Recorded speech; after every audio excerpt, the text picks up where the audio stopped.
ஹரி ஓம். ராதே கிருஷ்ணா. அறிந்து கொள்வோம் பகவான் நாமங்களை, தெரிந்து கொள்வோம் அதன் பெருமைகளை. பகுதி 162. இந்த பகுதியில் 169வது திருநாமத்தை பார்க்க போகிறோம். இது விஷ்ணு சகஸ்ரநாமத்தின் 18வது ஸ்லோகத்தில் வருகிறது. ஸ்லோகம் 18. வேத்யோ வைத்ய சதா யோகி வீரகா மாதவோ மதுஹு அதேந்திரியோ மகாமாயோ மகோத்சாகோ மகாபலக. நாமம் 169. ஓம் மாதவாய நமக. பிரம்ம வித்யைகளின் தலைவர் என்று இதற்கு பொருள். இதை அக்னிமுகர் என்ற முனிவரின் கதையிலிருந்து பார்க்கலாம். அக்னிமுகர் என்ற முனிவருக்கு கோபிலர், கோப்ரலயர் என்று 2 மகன்கள் இருந்தார்கள். கண்ணனின் லீலைகளை பற்றி கேள்விப்பட்ட அவர்களுக்கு கண்ணனை நேரில் தரிசிக்க வேண்டும் என்ற ஆசை ஏற்பட்டது. அதனால் தென் தமிழகத்தில் வாழ்ந்த அவர்கள் இருவரும் கண்ணன் ஆட்சி புரிந்து வந்த துவாரகையை நோக்கி யாத்திரை மேற்கொண்டார்கள். அப்படி துவாரகைக்கு செல்லும் வழியில் காவிரியின் கிளையாறான பாமணியின் கரையில் உள்ள செண்பகாரண்ய க்ஷேத்திரத்தில் நாரதரை அவர்கள் சந்தித்தார்கள். வாருங்கள் முனிவர்களே, நீங்கள் எப்படி இங்கே வந்தீர்கள் என்று அந்த சகோதரர்களை பார்த்து கேட்டார் நாரதர்.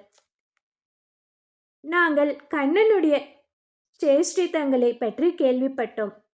அதனால் அவனை நேரில் காண வேண்டும் என்ற ஆசை ஏற்பட்டது. அதனால் கண்ணனை தரிசிக்க துவாரகையை நோக்கி யாத்திரை சென்று கொண்டிருக்கிறோம் என்று சொன்னார்கள் அந்த சகோதர முனிவர்கள்.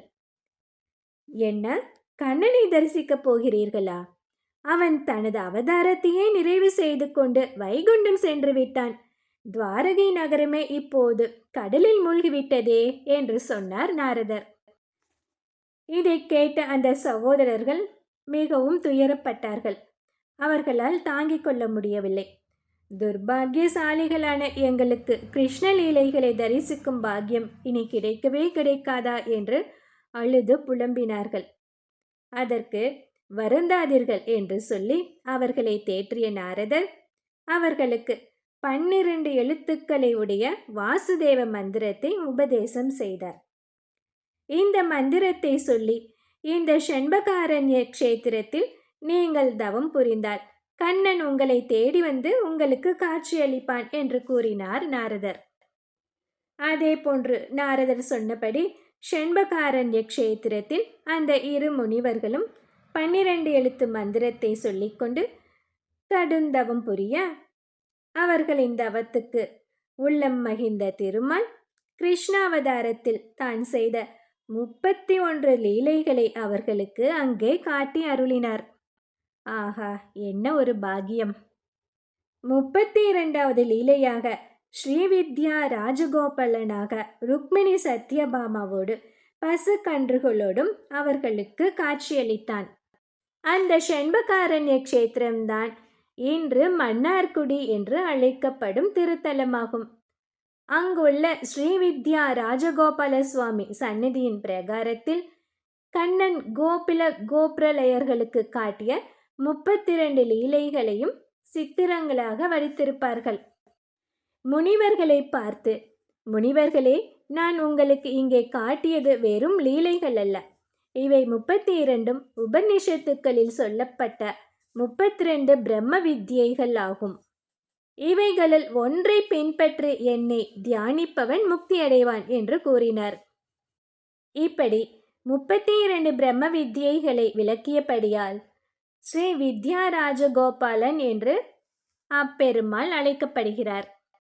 மன்னார்குடியில் கோயில் கொண்ட அந்த ராஜகோபாலன் கும்பகோணம் கடிவீதியிலும் ஸ்ரீவித்யா ராஜகோபாலனாக எழுந்தருளியிருக்கிறார். 12ஆம் நூற்றாண்டில் வாழ்ந்த நடாதுர் அம்மாள் என்னும் மகான் கும்பகோணம் ராஜகோபால சுவாமியை வணங்கி அந்த பெருமாளின் அருளால் 32 பிரம்ம வித்யைகளும் சிறந்து விளங்கினார். பிரம்மசூத்திரங்களில் உள்ள பிரம்ம வித்யைகளுக்கு நடாதுர் அம்மாள் அருளிய விளக்கங்களை ஸ்ருத பிரகாஷிகை என்னும் நூலில் காணலாம். மா என்றால் இறைவனை அடையும் வழியாக இருக்கும் பிரம்ம வித்யை என்று பொருள். தவ என்றால் தலைவன் என்று பொருள். கோபிலர், கோப்ரலையர், நடாதூர் அம்மாள் போன்றோருக்கு பிரம்ம வித்யைகளை உபதேசித்தவராகவும் அனைத்து பிரம்ம வித்யைகளுக்கும் தலைவராகவும் திருமால் விளங்குவதால் மாதவ என்று போற்றப்படுகிறார். இந்த 169வது திருநாமத்தை தினமும் சொல்லி வந்தால் மாணவர்கள் கல்வியில் எல்லா பாடங்களிலும் சிறந்து விளங்குவார்கள். அடுத்து 170வது திருநாமம். ஓம் மதவே நமக. பார்க்கடலில் இருந்து வெளிவந்த லக்ஷ்மி தேவியார் திருமாலை கண்டு மதிமயங்கி காதல் கொண்டு நாணத்தால் தன் காதலை வெளிப்படுத்தாமல் ஓடிவிட்டாள். அதை பற்றி அடுத்த பகுதியில் பார்க்கலாம். ஹரி ஓம்.